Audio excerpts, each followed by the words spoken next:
una vez que haces preguntas tienes que hacerte responsable de las respuestas. Está chingona esa frase. Digo, ¿la puedes explicar tú a qué te refieres? Sí. Mira, tú lo dijiste al principio. Creo que muchas cosas de nuestra vida las vivimos en automático. Son cosas que aprendimos en otro lado, escuchamos en otro lado.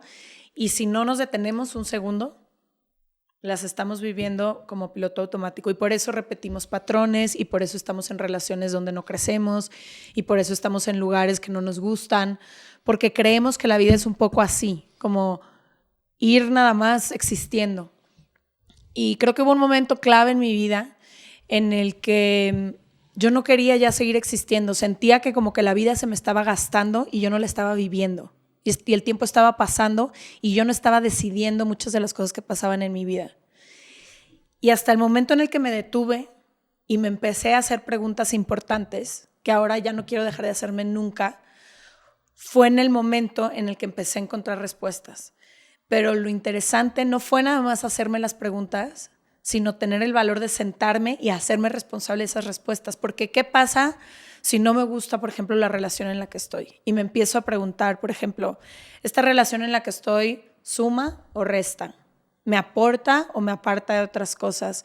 ¿Me lleva a un mejor lugar? ¿Me hace crecer? ¿Me ayuda como a extender mis alas? ¿O al revés, me sofoca? ¿Me hace sentir angustia y ansiedad? ¿Cómo me siento estando con esta persona? Entonces, si te haces esa pregunta y la respuesta es no estás contenta en este lugar, te están restando, te están quitando energía, no van hacia el mismo lugar, no tienen caminos en común o todo.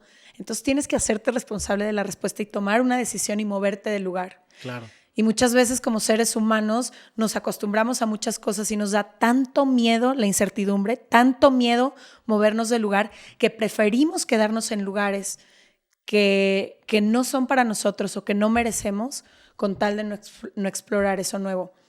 Entonces creo que muchas personas, incluida yo en muchas etapas de mi vida, no nos hacemos preguntas por miedo a las respuestas, porque cuando ya ves una respuesta es como el elefante rosa en la habitación, no puedes dejar de verla. Una vez que viste que estás en una relación tóxica, no puedes dejar de verlo. Una vez que viste que no estás haciendo eso que tantas ganas tienes de hacer, no puedes dejar de verlo. Entonces, ¿qué haces después con esa información? Claro, las respuestas son una invitación al cambio. Y precisamente está en ese proceso de... Las preguntas son como puertas. De hecho, vino hace pues algunos meses un rapero que se llama Enciclopedia. Ajá. Y el güey decía, el gran problema de la apreciación del arte es que se entiende que el arte es una respuesta cuando el arte debería ser una pregunta. O sea, el arte debería plantearte una pregunta que te invite a la introspección y con base a esa respuesta determines tú la acción de cambio. Que te confronte. Pero como tú dices, muchas veces...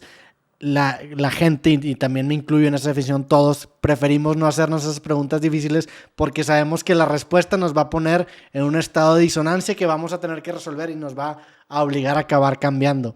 ¿Te pasa, por ejemplo, supongo que te pasa cuando vas a hacer un podcast de algún tema que dices, ay, como que ahorita no es un problema en mi vida, pero cuando le meta más información va a empezar a generar una disonancia?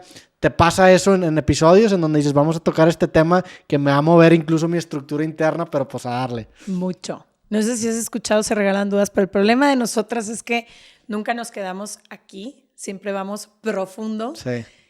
Y como tú dices, como lo que te decía esta persona, no sé quién es del arte, los podcasts nos confrontan a nosotras mismas cada semana.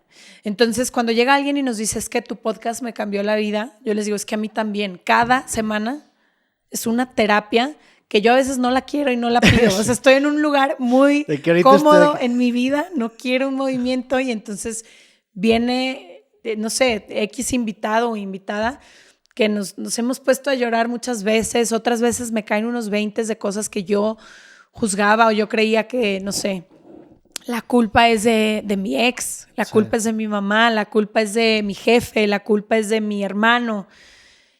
Y empiezan a decir toda esta información y he cambiado la conversación no solo a que ya no hay culpables, sino a qué papel he jugado yo. ¿Cuántas veces he sido yo la tóxica? Claro. O la violenta, pero de otras formas, ¿no? Quizás no ha sido la violencia que yo veía, pero sí violenta porque he dado de más o he creído que sé cuál es el camino para la otra persona en lugar de dejarle explorar su propio camino o no sé, muchas cosas. Entonces, sí.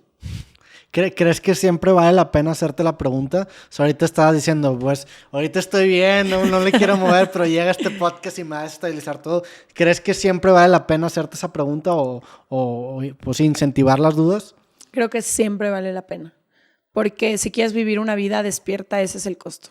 De una vida involucra despierta. un salto de fe, la neta, esa... Involucra un salto de fe, involucra mucha valentía, involucra mucho desapego, que es lo que yo trato de practicar hasta el día de hoy, todos los días, hasta con lo material. Como que vivir la vida que yo quiero vivir tiene un costo. Y el costo no siempre es fácil. Hay vidas más fáciles y vidas más cómodas y no las juzgo. Sé que muchas personas ahí encuentran su felicidad. Yo no.